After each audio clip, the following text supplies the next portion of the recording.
গর্ভবতী ছাগলের কিভাবে বাচ্চা প্রসব হয় সম্পূর্ণ ভিডিওটা দেখেন এবং কি প্রসেস প্রয়োজন। আসসালামু আলাইকুম, আশা করি সকলে ভালো আছেন। গোল্ডেন ফার্মাসির নিয়মিত ভিডিওতে আপনার সকলে স্বাগতম। তো আজকে আমাদের ছাগলের বাচ্চা প্রসব হয়েছে। তো আজকে ভিডিওটা অবশ্যই আপনারা সম্পূর্ণ দেখবেন, সাবস্ক্রাইব করে পাশে থাকেন।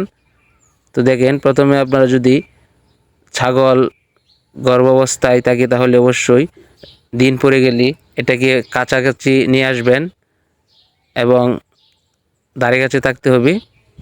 আর 2 নম্বর স্টেপ হচ্ছে আপনারা অবশ্যই ছাগলের ফুল যত্ন নিয়ে রাখবেন, যাতে করে বাচ্চার প্রয়োজনীয় যে জিনিসপত্র সরঞ্জাম সেগুলো আপনারা অবশ্যই এখানে দিয়ে রাখবেন। অর্থাৎ আপনারা খড়কুটো বা এরকম নরম ঘাসের উপরও আপনাদের বাচ্চা প্রসবের সময় রাখতে পারেন। হাত দিয়ে সুন্দর করে যে এর পিচ্ছিল অবস্থাগুলো আছে সেগুলো আপনারা এবার ফেলে দিতে হবে। এমনকি আপনারা যদি গ্লাভস ব্যবহার করেন তাহলে গ্লাভসও ব্যবহার করতে পারেন। অবশ্যই ফাইনালি একটি কথা হচ্ছে, সর্বশেষ কথা হচ্ছে, ছাগলের খুরাগুলো ভেঙে দিবেন। ছাগলের যে খুর আছে, খুরগুলো সাদা সাদা, এটা হাত দিয়ে নখ দিয়ে যেভাবে হোক আপনারা ভেঙে দিবেন, তাহলে খুরার কোনো সমস্যা হবে না। ছাগল সুন্দর করে হাঁটতে পারবে, ছাগলের বাচ্চাগুলো। তো আলহামদুলিল্লাহ আমাদের 2টি ছাগল হয়েছে।